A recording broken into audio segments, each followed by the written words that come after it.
സമയം രാവിലെ 7:10. എന്നും നാണിയമ്മയ്ക്കൊപ്പം അതിരാവിലെ അടുക്കളയിലെത്താറുള്ള ദേവൂട്ടി ഇന്നിതുവരെ താഴെ അടുക്കളയിലെത്തിയിട്ടുണ്ടായിരുന്നില്ല. അത് മനസ്സിലാക്കിയ ഭഗീരഥിയുടെ മനസ്സ് കോപം കൊണ്ട് വിറച്ചു. അടുക്കളയിലെത്തിയ അവർ നാണിയമ്മയോട്, "ആ നശിച്ചവൾ ഇതുവരെ ഉറക്കമുണർന്നു വന്നില്ല അല്ലേ?" എന്ന് ചോദിച്ചുകൊണ്ട് ദേവൂട്ടിയെ ശകാരിക്കുകയും ഒപ്പം ആ മുടിഞ്ഞവൾ എന്നു പറഞ്ഞ് അവളെ പ്രാകുകയും ചെയ്യുന്നു. എന്നാൽ അത് കേട്ടുനിന്ന നാണിയമ്മ തെല്ലു സഹതാപത്തോടെ ദേവൂട്ടിക്ക് അനുകൂലമായി നിന്നുകൊണ്ട്, "അവൾ ഉറങ്ങിക്കോട്ടെ, ഇവിടെ ഇപ്പോൾ ഞാനുണ്ടല്ലോ" എന്ന് പറഞ്ഞു. എന്നാൽ അത് കേട്ട ഭഗീരഥി നാണിയമ്മയോട്, "നാണിയമ്മ ഇതെന്തറിഞ്ഞിട്ടാണ് സംസാരിക്കുന്നത്? അവൾ താഴെ അവളുടെ മുറിയിലായിരുന്നില്ല ഇന്നലെ കിടന്നുറങ്ങിയത്, മറിച്ച് ജയകൃഷ്ണനൊപ്പം അവൻ്റെ മുറിയിലാണ്." അതു കേട്ടതും നാണിയമ്മയുടെ മനസ്സിൽ, "ഓ, അപ്പോൾ അതാണല്ലേ കാര്യം" എന്ന് സ്വയം പറഞ്ഞു പോകുന്നു. ഒപ്പം അവരുടെ മനസ്സിൽ ജയകൃഷ്ണനും ദേവൂട്ടിയും തമ്മിൽ ഒരു മുറിയിൽ ഒന്നിച്ച് കിടന്നുറങ്ങിയതിൻ്റെ രോഷമാണ് ഇപ്പോൾ ഈ സ്ത്രീ തനിക്ക് മുന്നിൽ കാട്ടിക്കൊണ്ടിരിക്കുന്നത്. നാണമില്ലേ ഈ സ്ത്രീക്ക്? സ്വന്തം മകൻ, അവൻ താലി കെട്ടിക്കൊണ്ടുവന്ന പെൺകുട്ടിയോടൊപ്പം ഒരു മുറിയിൽ കഴിയുന്നതിന് ഇങ്ങനെ കിടന്ന് ബഹളം വയ്ക്കാൻ നാണിയമ്മ വീണ്ടും സ്വയം പറഞ്ഞു പോകുന്നു. അതോടൊപ്പം തന്നെ അവരുടെ മനസ്സിൽ ജയകൃഷ്ണനും ദേവൂട്ടിയും തമ്മിലുള്ള പിണക്കങ്ങളെല്ലാം മാറി അവർ തമ്മിൽ ഒന്നായി തീർന്നതിൽ വളരെയധികം സന്തോഷവും തോന്നി. നാണിയമ്മ അവരെ ഇരുവരെയും അവരുടെ മനസ്സു നിറച്ച് അനുഗ്രഹിച്ചു.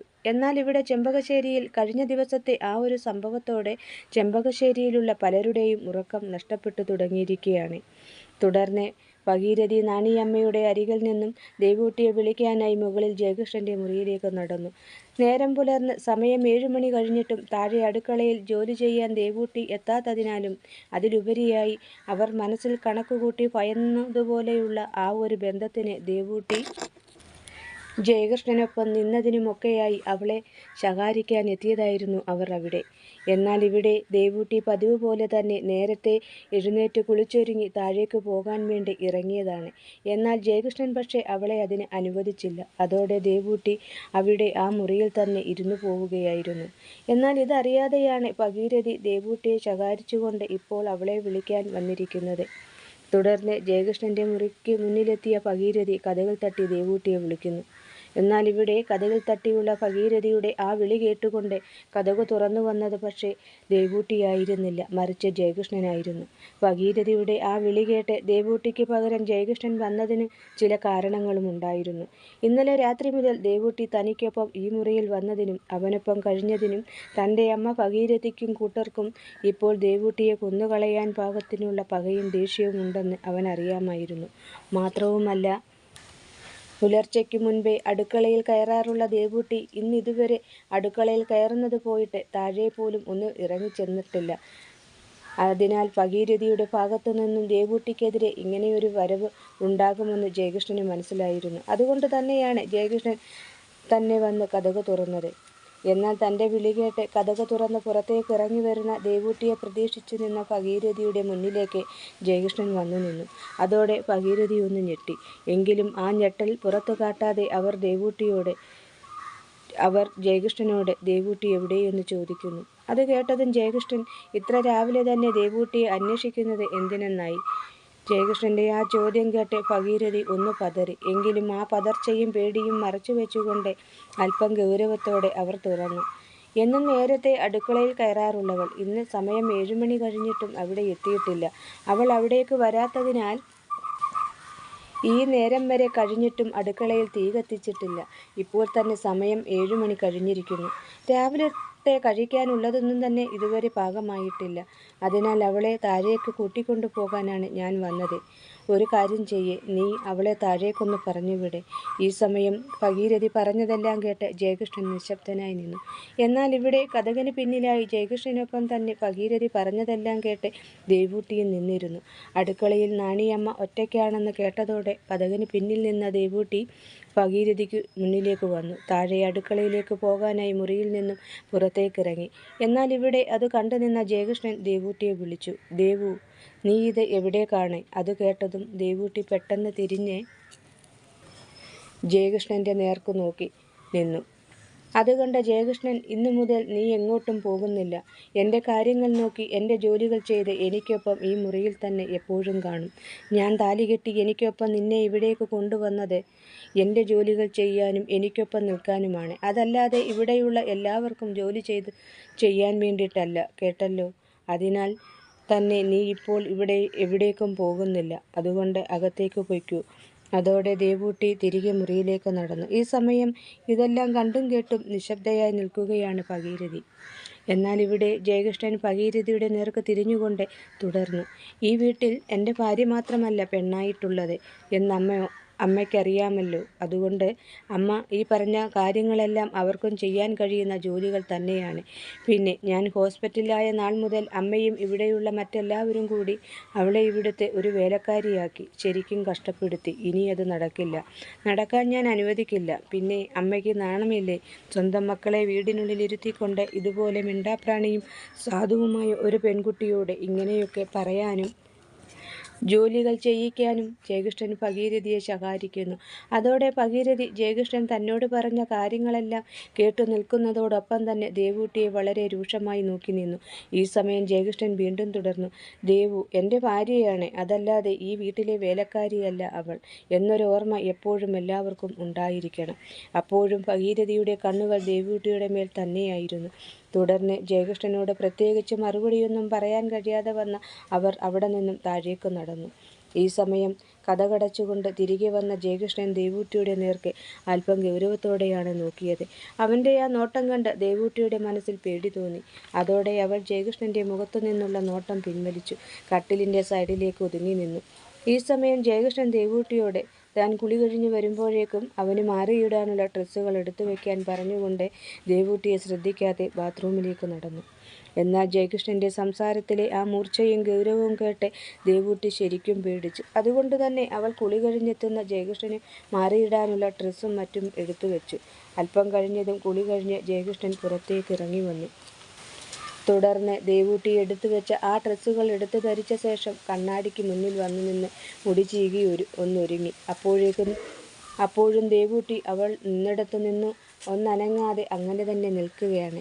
തൻ്റെ ഒരുക്കമെല്ലാം കഴിഞ്ഞ ജയകൃഷ്ണൻ തിരികെ കട്ടിലിൽ വന്നിരുന്നു. ശേഷം ദേവൂട്ടിയെ അവിടേക്ക് വിളിച്ചു. തെല്ലി പരിഭവത്തോടും ഭയത്തോടും കൂടി ദേവൂട്ടി പതിയെ അവൻ്റെ അടുത്തേക്ക് നടന്നു ചെന്നു. ഈ സമയം ജയകൃഷ്ണൻ ദേവൂട്ടിയുടെ കയ്യിൽ പിടിച്ച് അവളെ അവൻ്റെ അടുത്ത കട്ടിലേക്ക് ഇരുത്തി. തെല്ലി പരിഭവത്തോടും പേടിയോടും കൂടി ജയകൃഷ്ണൻ്റെ മുഖത്തു നോക്കാതെ അവൻ്റെ അടുത്തായി അവൾ വന്നിരുന്നു. തനിക്ക് മുഖം തരാതെ തെല്ലി പരിഭവത്തോടും പേടിയോടും കൂടി തലകുനിച്ച് തൻ്റെ മുന്നിലിരിക്കുന്ന ദേവൂട്ടിയെ തന്നെ നോക്കിയിരിക്കുകയാണ് ജയകൃഷ്ണൻ. അങ്ങനെ ദേവൂട്ടിയെ തന്നെ നോക്കിയിരിക്കെ ജയകൃഷ്ണൻ പെട്ടെന്ന് ചിരിച്ചു. അതുകേട്ട ദേവൂട്ടി തെല്ലമ്പരപ്പോടെ ജയകൃഷ്ണൻ്റെ നേർക്ക് നോക്കി. ഈ സമയം ദേവൂട്ടിയുടെ ആ നോട്ടം കണ്ട് ആ ചിരിക്കിടെ ജയകൃഷ്ണൻ പറഞ്ഞു, എൻ്റെ പൊന്നു ദേവു, താൻ ഇത്രയ്ക്ക് പാവമായി പോയല്ലോ. ഞാൻ ഈ കാട്ടിയതും പറഞ്ഞതുമെല്ലാം വെറുമൊരു തമാശയല്ലേ? അത് കേട്ട് താനിങ്ങനെ പേടിച്ചാലോ എന്ന് പറഞ്ഞുകൊണ്ട് ദേവൂട്ടിയുടെ അടുത്തേക്ക് ചേർന്നിരുന്ന് അവളുടെ മുഖം പിടിച്ച് തനിക്ക് നേരെ ഉയർത്തിക്കൊണ്ട് ആ മുഖത്തേക്ക് നോക്കി അങ്ങനെയിരുന്നു. ശേഷം പതിഞ്ഞ ശബ്ദത്തിൽ വീണ്ടും പറഞ്ഞു തുടങ്ങി.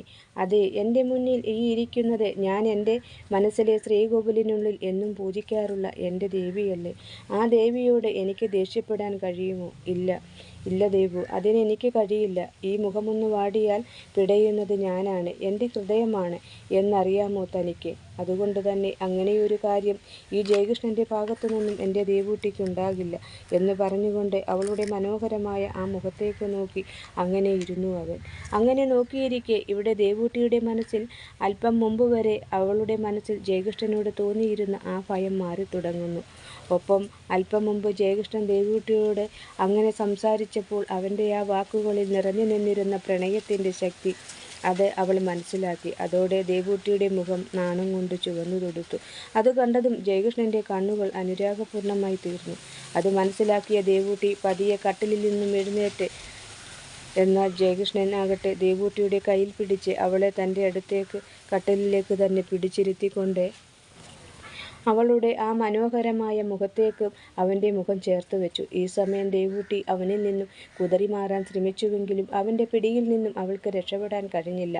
അതോടെ ദേവൂട്ടി ജയകൃഷ്ണൻ്റെ കൈകളിൽ അനുസരണയുള്ള ഒരു പൂച്ചക്കുട്ടിയായി മാറി അവൻ്റെ മാറിൽ പറ്റിച്ചേർന്ന് കിടന്നു. അന്നത്തെ ആ ദിവസം ദേവൂട്ടി ജയകൃഷ്ണനൊപ്പം ആ മുറിയിൽ തന്നെയായിരുന്നു. ഇടയ്ക്ക് ഭക്ഷണം കഴിക്കാൻ നേരം മാത്രമാണ് താഴേക്ക് ഇറങ്ങി വന്നത്, അതും ജയകൃഷ്ണനൊപ്പം.